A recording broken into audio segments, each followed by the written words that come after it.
Welcome to this episode of the Star Wars Universe Podcast. We are on the last season of the Clone Wars, closing in. Today we're talking about Episode 11. All that and more right after a commercial break we have no control over.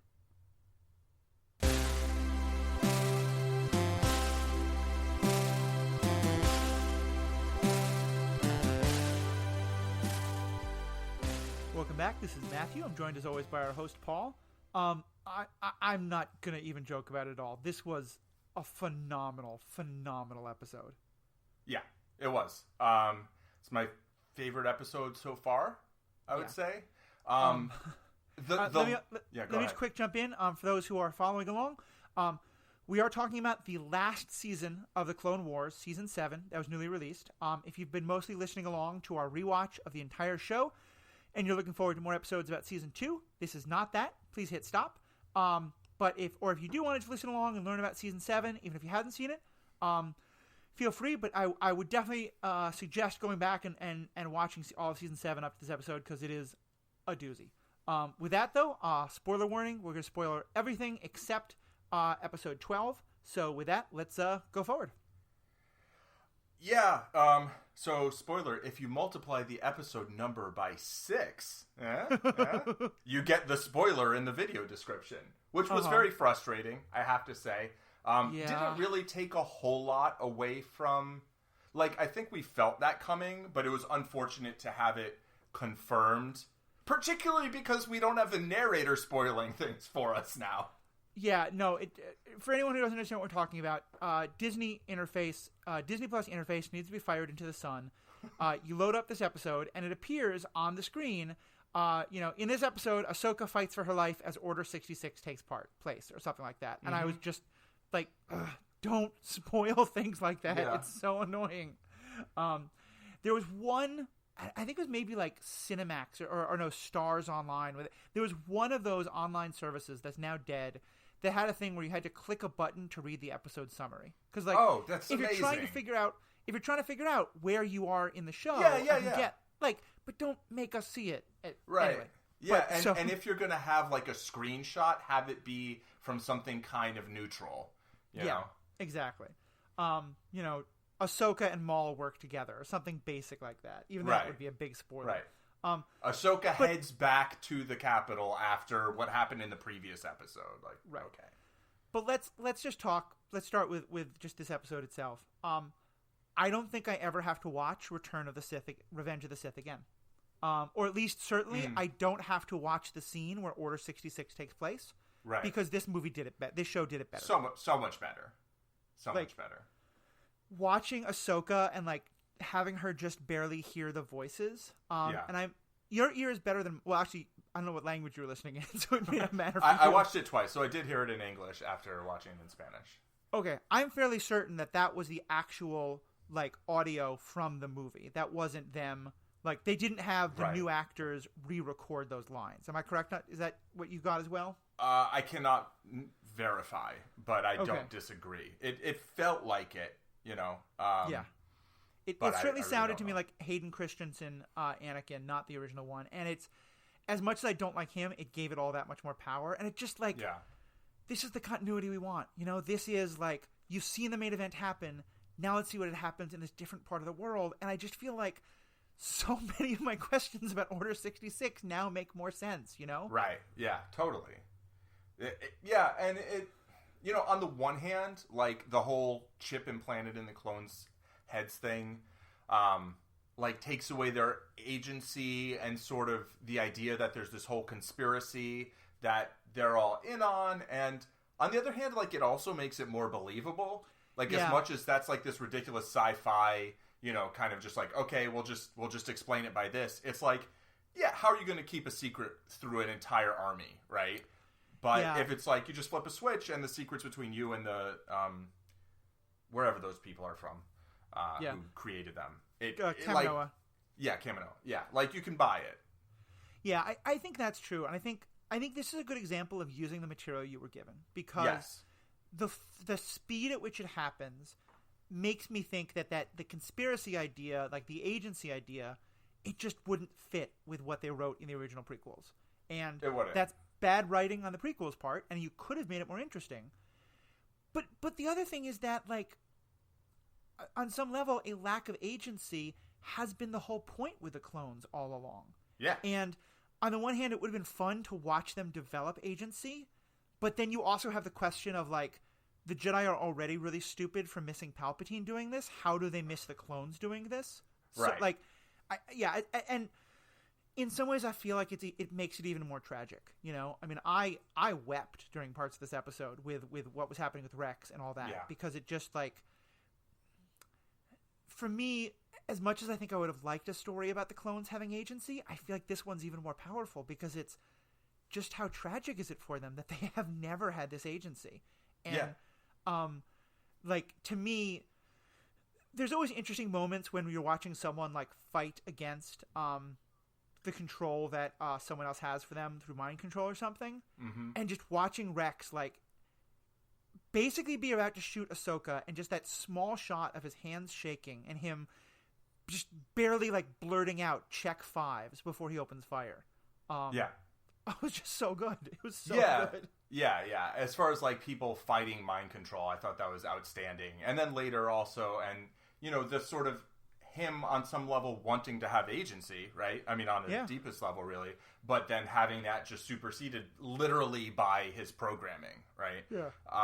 And then, you know, the care Ahsoka takes to try to not kill him, to try to find a way to resolve it and figure out what's going on, instead of just like, oh, well, you're attacking me, lop off your head or whatever. Right.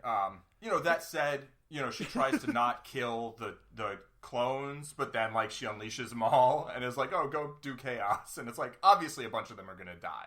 Well, and it's interesting you said that, because I thought from the very get-go, I mean, she's, like, bouncing laser blasts back at them, and, like, she certainly seems to kill a bunch of them herself without any remorse. Yeah, that's true. Maybe understandably so, like, self-defense and all, but that was interesting, to be sure. I will also say, we'll get back to the main things in a moment, but just on the Darth Maul thing, you and I have talked about how, we talked in the last episode, how the theme in Star Wars of people getting their arms cut off has been replaced in some of the new stuff by unsafe doors. To have an unsafe door cut somebody's arm off, I was just like, this is the pinnacle. We have achieved, this is the singularity of Star Wars. It is the intersection of Clone Wars and the original trilogy, you know.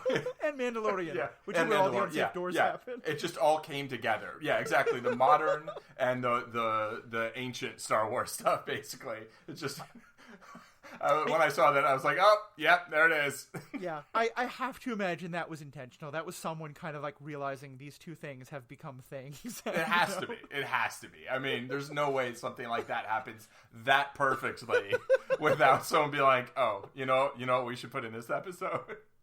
And, like, that's the brilliant part of, like, an extended universe like this, is, like, that's an Easter egg, you know? That's the kind of, like, a nice little nod and wink.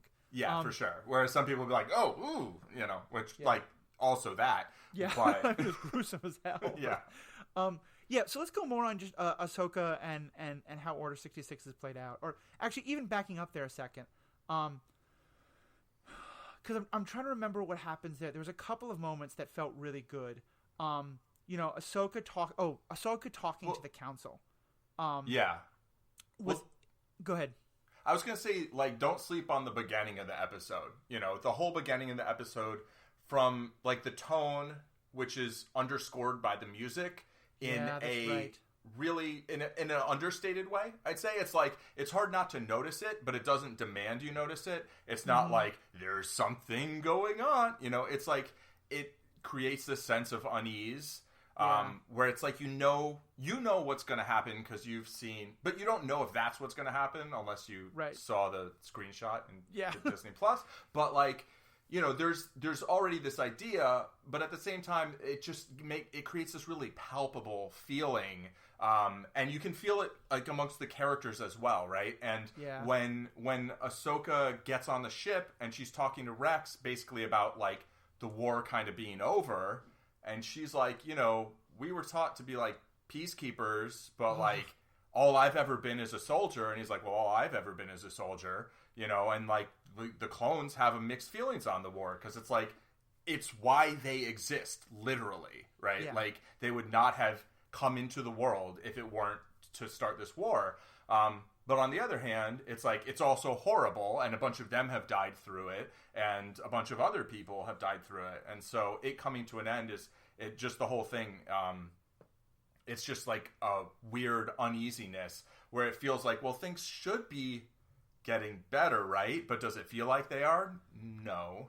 Yeah, there's such a power of, even before that scene, which is amazing, and I'm so glad you brought us back to this, like, not bury the beginning. Mm-hmm. There's, the power of negative space, of not having dialogue. And there's just this long scene of, Darth Maul's, like, in this cocoon, whatever thing he's in, being slowly wheeled into the ship, and the ship slowly taking off, and just Ahsoka slowly, wow, the music is so understated. Yeah. I often, when there's no dialogue, I look away, I check my phone, I was glued to the screen. I was riveted during that. Yeah, for sure. And just like Darth Maul, like, breathing, in captivity, basically. Just like, there's this menace that, honestly, like, it's the quiet Darth Maul again, right? Yeah. Like, and there was a little bit of a Hannibal Lecter reference there, right? With him just like with the glass and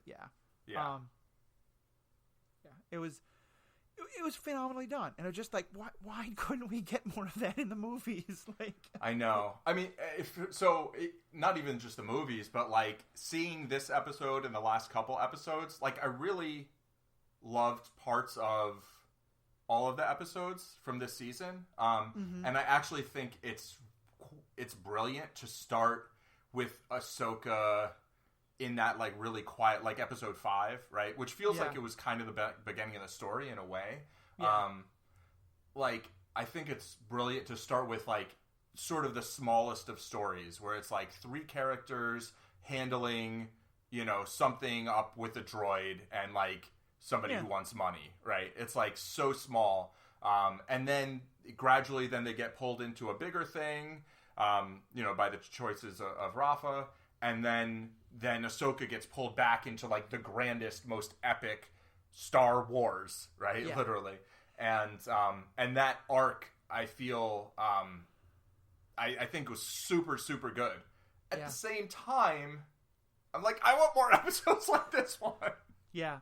And I feel the same. Like, last night, you and I were talking off mic about how we kind of, like, now that we saw all the Ahsoka stuff, didn't really know why we had 4 episodes of the clones doing clone things. Yeah. And I still sort of feel like we could have maybe had 1 of those instead of 4 of those. Right, but sure. This was such a brilliant way to once they mentioned 5s, I was like, oh, okay. Mm-hmm. Okay, that wasn't just filler. That was set up as part of this story. Or actually, my theory on this is, and from the little I've read, is that the original 2 arcs had mostly been, like, they were sort of like half written, or maybe they'd mostly been drawn already, like that a lot of the work had already been done. Mm-hmm. These last 4 are all completely new content. Yeah. But they figured, like, a way to basically take that story of 5s and tie it into this. And maybe that was always the intention. Maybe that was a new way to do it. Yeah. But I at least feel much better about all of the 5 story being in there now we're sort of like, oh, okay, now I get it. That wasn't just filler. That was a whole bunch of stuff to set up one small part, but still it did set up an important part. Yeah. Well, that was about Echo, though, mostly. Right? I mean, like, Rex is talking about 5s and how he's gone, and that, like, sense of loss. Oh, that's right. No, for some reason I was getting 5s and Echo connected. And so, 5s, we did need those 4 episodes at the beginning. Right, yeah. That was at the beginning of season 6. There's the whole thing with Tup and 5s, and I think, I'm trying to remember exactly what happened. I, like, read some of the recaps, but I think, like, Tup malfunctioned, and then 5s was, like, trying to investigate it, or it might have been vice versa, and one of them, I think, basically got killed, and then the other one was on the run, and then was coming to, like, basically tell what happened to Anakin and Obi-Wan, I think, and then he got killed, and, like, it was unclear, like, I think by, like, an assassin or something like that. Yeah. This could be way off, but I'm pretty sure that's roughly what happened. But the point was that there was this story about the chips early on, and the Bad Batch story wasn't about those, but it was about, like, Echo was kind of one of the other original of that group, right? I think from early on. That does make sense. And a part of me wondered at one point, like, if... Because, I mean, the Bad Batch are all kind of weird and off in some ways. And so a part of me wonders if the Bad Batch don't have the chip. Or in some way, like, the chip was malfunctioning. Right. And so I do kind of wonder if maybe what we're going to get is Rex and Ahsoka kind of turning towards the Bad Batch, for safety at the end. Yeah. In some ways, I think that could be cool. In some ways, I could feel like that's a lot to try and do in 30 minutes with all the rest of what we need. Yeah, that feels like a 4-episode arc to me, not like the 4th episode in an arc. But, yeah, I mean, like, what is up with Echo? I mean, so the Bad Batch episodes kind of introduced the idea of, like, well, should we trust the clones, right? Right. Specifically Echo, but... it's kind of, I think, a hint at the theme that then spectacularly blows up. The other thing I think that it also does introduce, though, quite well is it really reintroduces Rex in a powerful way. Yes. And I feel like if I hadn't had those 4 episodes, Rex turning on the clones to support Ahsoka, I think wouldn't hit as hard because it wouldn't have the same weight. Yeah, because Rex also does just point blank kill 2 clones as part of helping to protect Ahsoka. Yeah. And again, that's just a little like him raising the guns. Like, I honestly had no idea who he was going to shoot. Right. Right. Yeah, just so well done. On the continuity point, I will say that I'm in some ways this is a sign of just what a good show this was. To me, I focus a lot on continuity problems and a lot on like things that I wish could have been done better when there isn't enough about the thing to make me go, that was amazing. And here, like, I've spent our last 2 episodes talking about how I'm really excited for the possibility that we're going to get answers to what happened to Mandalore that sets everything up in the TV show The Mandalorian in this. It doesn't look likely. It now looks like we're not going to get that, and I'm okay with that. I'm a little like, it seems a little weird to kind of have 2 things that care so much about Mandalore that don't in any way connect, but who cares? This is so good, Right, exactly. Like, it's moved from, like, a major point of complaint to, like, well, I would have liked that, but, like, I can live with this. Like, yeah, exactly. Yeah. It mostly tells me that maybe these aren't as connected as I thought, and so I'm not quite as hopeful for, like, a really, connected EU going forward, but I'm okay with that. It's right. Like, okay, I thought I was going to get this really awesome thing for Christmas, and I'm not, but I'm getting something pretty damn cool as well. That's still so much better than everything we've gotten recently. So yeah, for sure. And I mean, you did get the wink about the dangerous doors. So yes, dangerous there's doors and arms. There's a tie that binds. Yes, exactly. Oh, I'm so glad that scene hit you the way it did me, because that was just like, wait, really? Yeah. It might not have to the same extent if you hadn't brought it up earlier in the series, but it really did. Having said all that, I was like, oh man. Especially because, like, you saw his arm, like, still in the door, and I was just like, are they really? Oh god. Yeah. Right, exactly. Yeah, first thought he was just going to get cut in half or something, but then when it was, like, specifically the arm, it was like, oh boy. Yeah, the arm fell. Let's talk about Ahsoka turning to Maul. How did you feel about how all that played out and the scene between them? It wasn't what I thought was going to happen exactly. And so, okay, first of all, like, to get the complaint out of the way, like, shouldn't they have just, like, put explosives on that chamber and, like, shipped it out to space and blown it up or something like that? Yeah. Instead of, like, oh, let's open the thing with this super dangerous guy in it. And then, although actually Ahsoka came in, right? And yeah, at least it was Ahsoka, not him killing them. Right. But yeah, like, just dump him at an airlock. Like, yeah, it just felt like this is not a good idea.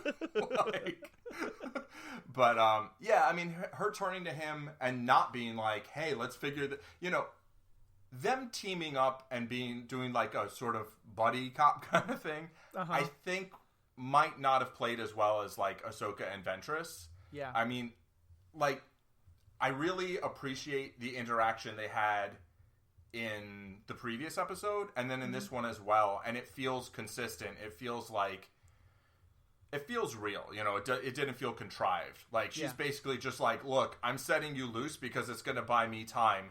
Good luck. I don't mean it, but, like, this is what I feel I have to do, but like I'm only going to go so far. He's like, spot me a lightsaber. She's like, yeah, peace. And in some ways, to me, it felt so telling of it. Like, I had the same thing. I thought they were going to team up, and I was a little eye-rolly. And then I was like, wow, Ahsoka is a cold badass. And I love it. Yeah. She's straight up using him and sending him to his probable death for her good. And also, sending a whole bunch of clones to their deaths. Yeah, it's definitely going to end up in more clones being killed. But by him and not by her. Yeah, but like, here's the thing more than anything is, I feel like Ahsoka season 1 would have tried to team up with him. And that was kind of the point of that. It was showing some really nice character growth on her part of like, no, she's not fucking around anymore. She's learned her lessons. She's figured it out. She ain't doing that shit anymore. Yeah. She's like, this is how it's going to be. Yeah. And I realize that I buried the lead here a little bit. Let's back up a little bit to the stuff that happened before of Ahsoka basically like first talking to the Jedi Council. Oh yeah. And then what was it like? Let's just go with like her talking to the Jedi Council, and her little interaction with Yoda. What's your take on all that? I feel like she'd be really good at yoga, but also true. I felt like I thought that scene was actually a little weird. First, I mean, on second viewing, it kind of made more sense to me. But like, so she goes and she's trying to talk to the council, and she wants Anakin to be there, and she wants to say something to him about what Darth Maul said, right? Right. And maybe about what Kenobi said, and he's not there, and they're just like kind of having a conversation about stuff that they maybe don't want everybody else to overhear. Like, it's funny how at the end, Mace is like, oh, well, that's just council business since you're a citizen. Right. Which, like, okay, that sort of makes sense. But then, like, why are you having this whole conversation where, like, everybody could see it in like, hologram or whatever? So that struck me as, like, a little weird. But, her kind of making the choice, like, yeah, I'm not ready to be a Jedi again yet. Which it felt like, obviously, so then she's leaving the possibility open. Right. And Yoda, I think, knows, like, something's up, but he doesn't necessarily know what. And she's like, well, I'll just tell Anakin when I see him, which seems optimistic. Yeah. I thought it was weird, but I also thought it all made sense for the characters. Like, yes. On the one hand, Mace, most of the Jedi, but especially Mace, has just proven to be incredibly arrogant to the point of hubris. Yes. About like, just we won't tell people things and they won't ask questions. It's fine. Like in some ways what he does with Ahsoka of letting her learn things but then being like, oh, don't worry about it, is so much what he's done with Anakin over the last couple movies and all the seasons of the show. Yeah. And I do wonder if maybe they were trying to bait her a little bit. Like, because Yoda does say like, are you a Jedi? Kind of like, are you a Jedi? And she says no. And I wonder if maybe they were kind of hoping like that letting her in on this would make her feel like, oh yeah, I want to be part of this again. Right. Now, granted, like that's interesting. The Council of Masters and a Padawan is still, I don't think they're going to jump her up that level, but right. But yeah, but it did feel the way they could like make her Jedi Knight, right? Like a full Jedi Knight. I mean, she captured like the Sith Apprentice. I mean, come on. Especially since they're not. They're like they're going to be low on. Bodies pretty soon, so we pointed out on the other Clone Wars set of podcasts, like they probably should have given her a different, Jedi Knight trainer a long time ago. Right. But I certainly think at this point they're like, yeah, you're never seeing Anakin again. Like, right. Yeah, I just thought it was great, and I like the way Maul calls her citizen or civil. I think it was citizen. Yeah, I just thought it was so like, dismissive and Mace. What did I say? Yeah, Maul. Okay, I don't know. Very different characters. Very different characters. Yeah, it's quite different. And so then we get her kind of using Jedi telepathy, I guess, to basically hear that whole situation, which is one of the most extreme moments of Jedi telepathy we've seen. But I was kind of willing to buy it because it's a great plot device. Right. And yeah, I mean, it's not like she was trying to listen. It's like it was this like huge moment in the Force, basically. Right. Like her and Maul both felt it or heard it, you know? Right. Oh, and those were the original actors, actually. They're the archived voices. Yeah, I looked it up. Yeah. Yeah. So do you think by that point she fully believes that Anakin has turned? No, I don't. I think she might have said something to them if she thought that. I think she thinks that he hasn't, and that maybe she can talk to him more effectively than other people can. No, I think your chronology is wrong there because she hears Mace's death. Oh, I thought you were talking. No. I thought you were talking about earlier, like when she's talking to the council. Oh, after she hears that. Yeah. Yeah, I think so. I think that there might not be a level of certainty there, but I think that's definitely what I think she has a good idea what's up, like what happened. Yeah, it was the one moment I thought was missing was some moment of her turning, and maybe it's because she has no one to turn to who she trusts, but like I feel like we need some moment of her like being horribly upset as she like talks to Rex or someone like that about like I can't believe Anakin would do this, right? And we got to see that on her face, and that alone was amazing. Like getting to watch her experience that, but I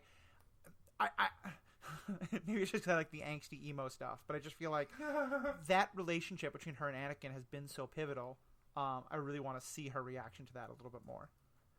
Yeah, and I mean, maybe she didn't really have someone to talk to in this episode after that happened. Right? Like, she had her nice conversation with Rex before that, and then after that she had droids to talk to, which I loved, by the way. Yeah. I loved everything about the droids in this episode. I think it was Rex turning to the droid who like bumped into him and being like, "Are you crosswired?" I thought was hilarious because he's literally like crosswired. Oh, I didn't even catch that. That's so good. Right? I mean, coming from a clone who was wired to do something anathema to their stated purpose, I thought was kind of awesome. And then I think, Ahsoka's treatment of the droids, the way she treats the droids sort of mirrors the way she treats the clones, where she treats them all as people. And people can have different ideas about what they think about a clone compared to a, non-clone human. And then also can have different ideas about droids. But the droids have personalities. Like, as far as I'm concerned, droids are people, and they're very discriminated against in the Star Wars universe, as were the clones. And I think she treats them all like equals, or at least like the droids living on her beings side that matter. Yeah, the droids on her side. I mean, the other ones she just cuts off their heads. I mean, that's the weird thing is like. All of the R-level droids or the CP droids, like all the droids who we experience get to have individual personalities, except the battle droids, who are all exactly the same. They're all exactly the same. Yeah. Yeah. I don't want to go on a huge tangent here, but the fact that the battle droids can surrender, I think, matters. Yeah. Because they do sometimes, right? When they're down to like one. They definitely do, yeah. They definitely do. So, yeah. That's more of a superhero ethics kind of... We've done something on that, and we probably next week we're going to do an episode specifically on the ethical questions of Star Wars, and the droids is definitely one we're going to talk about. Nice. Because there's just so many different perspectives. I'm trying to think. There's probably a lot more that we can talk about, but also every minute we talk about this, like literally, like I am right. You're like, I want to watch the next episode, so finish this freaking podcast. And for a little bit of background, I was like, maybe we could record tomorrow because I haven't even started editing the last. We're recording this when I haven't started editing the last one, and I have a ton of work I need to do. But Paul was like, "Come on, man, come on, we gotta record. As you said, it's an act of Herculean will to not watch the next one. And I watched it with my fiance, who doesn't care much. She hasn't really been following, but she was nice enough to be in the room when I was watching, taking care of her after her surgery. And I was like, okay, I'm so mad about the last one. I hit pause at when we were on the credits for this episode, and I turned away from the screen, and I gave her the controller, and I said, please get it so that it's paused at the beginning of the next episode, so I don't have to look at the next episode screen. Oh, wow. Screen. Nice. Well done. Like, well I'm done. not making a mistake again. But let's run through just some quick predictions. Any thoughts on what we think might happen? I'm really curious whether there will be like an Ahsoka Anakin confrontation. Whether we'll see like Vader. Mm-hmm. You know, will Rex survive? Is he going to, like, I saw a headline that makes me think he will. I don't know. Like, in a really twisted way, it makes me think he will. But, like, will he and Ahsoka kind of, like, go off and be away from, like, what's Rex going to do? You know? Like, if he's not part of, I mean, because the entire army is basically, I mean, it's a coup d'etat led by the leader of the Republic, right? I mean, wait a minute. An elected leader uses their power and their control over the military and the establishment to basically seize far more power than they're supposed to have. Yeah. I mean, like, we can obviously we're talking about the modern day and what we think is happening in its own country, but even behind that, like, Hitler was elected and then took further power. You know, like exactly. In Egypt, recent leaders did that. Like, this is actually like a fairly common kind of Erdogan in Turkey. Like, this is actually a pretty. There's precedent. There's historical precedent for this, to be sure. Yes. Yeah. And I think, and again here, part of this is because of my knowledge. My understanding is that Rex goes on to be part of some of the later show stuff. Okay. But again, I don't know. You know, it could well be that Rex dies in this. You know, which I have no idea. So I mean, I think there will be some. I think there will be some contact between Ahsoka and Anakin. It won't go particularly well, but like we know that everyone survives, or those people. I mean, we know basically who survives and who doesn't based on who's in later media for the most part, right? Will the Bad Batch show up? I don't know. Maybe. You know, maybe they don't have the chip. You know, does Echo have the chip? Does he still have the chip after being, like, Vaderized, basically? You know, maybe not. I don't know. So maybe that they will kind of become sort of a little team or something. That'd be cool. I'm really curious to see what happens. I do also... I'm not sure I agree that Ahsoka is going to talk to Anakin. I think she's going to talk to Obi-Wan. Okay. Because remember, there's a scene towards the end of Revenge of the Sith where Obi-Wan basically like tries to make contact with any Jedi who are still out there. And they're like him and Yoda are kind of coming up with these plans to go into hiding and stuff like that. And so I do wonder if Obi-Wan is at all involved with, you know, he reaches out to her. Now, granted, he's not at that last council meeting, so it's entirely possible he has no idea she's still alive. True. But I wonder if he kind of reaches out to her and a kind of like, you're not a Jedi, you're still below the radar screen. Right, yeah, like stay under the radar. Like, Although clearly any thought we had about with the clones, like, nope, Order 66 100% applies to her as well. Right, yeah, exactly. It's like, it's, you know, a technicality isn't going to save you with, like... No. Yeah. You I mean, because it's also, it's not just Jedi, it's like all Force users, as it turns out. Right? Oh, yeah. I mean, he's like, kill them all. Yeah, that's true, too. There can be only two. Wait. That's not how it goes. Yeah, well, I wonder, like, I don't know if that's specifically, like, kill all Force users as much as that's, like, now that Anakin is solidified as my apprentice, I don't in any way need Maul anymore. Right. He's like, yeah, that was my backup plan. You can shoot him into space. Yeah, exactly. Well, certainly I think that's very much why Sidious has Anakin kill Dooku, is that same, like, clearing the path for him. Yes. Yeah, exactly. Yeah, and clearing the path for him, and that act brings him closer to being, you know, to the dark side. Right, I think. Yeah. All right. I think we're ready to wrap up, unless you got anything more?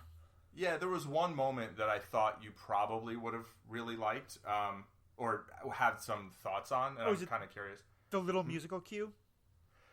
No, it was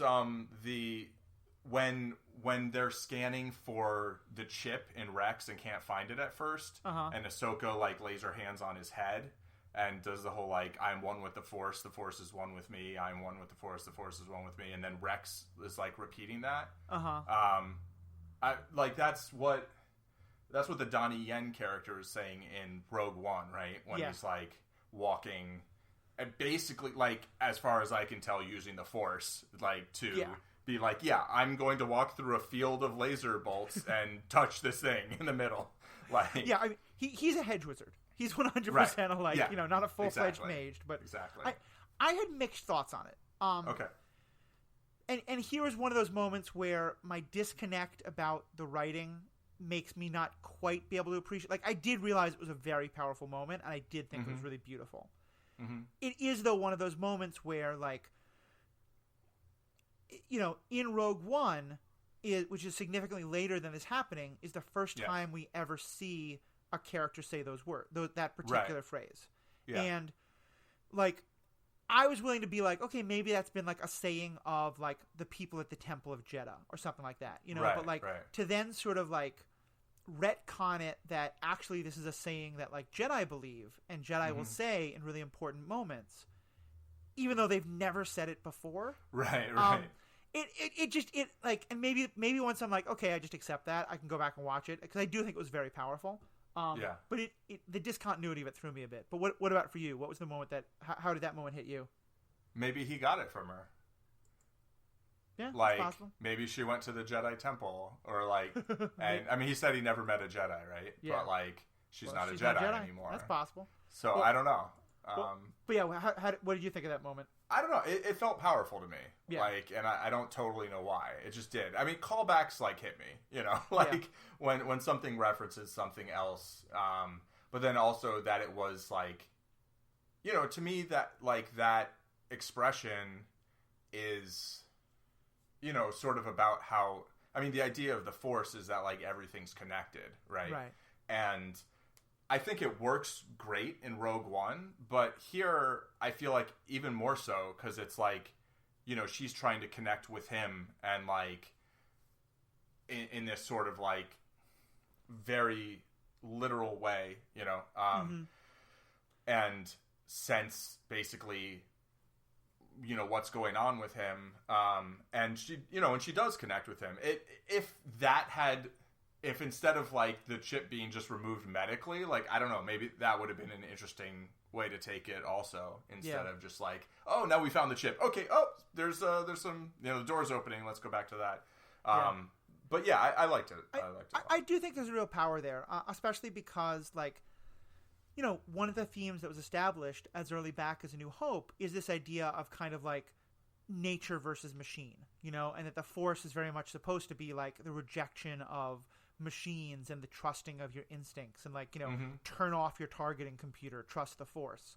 Right. And so I think there's a dual power there, both of her recognizing, like, he is a living being who is thus a part of the living Force, and that being, like, a really powerful thing. But also the idea that it's that idea of him being connected to the Force. Because what I like is that I don't think that she's just saying, like, I am part of the Force. I think she's saying, like, you, Rex, you are one with the Force. And the Force is with you. Like, like, we are, basically. Like, right. And that it's his being part of the Force that allows him to overcome this chip. So, yeah, it's... The continuity is a little weird, but you're right. It is an incredibly powerful moment. And that's the thing, is, like, this show is good enough that it can get away with those in a way that I'm okay with. Yeah, for sure. Yeah.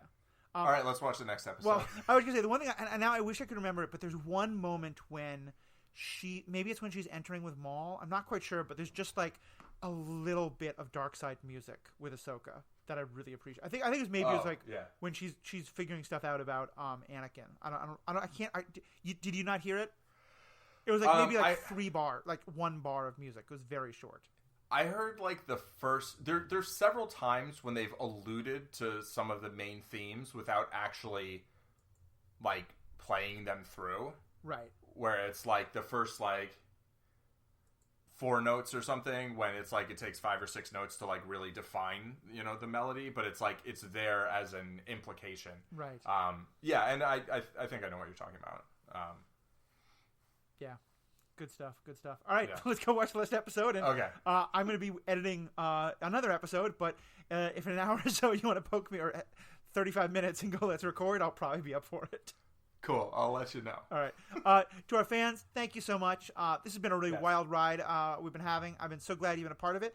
I think we're going to do a like a last kind of feedback episode. So please, if you've been following along, you've been watching this, if you've already watched this, we'd love to know what you think, and we'll read your comments and talk about them on the air. So please write in, let us know what you're thinking, let us know how you enjoy it. What do you think's can happen in this last episode?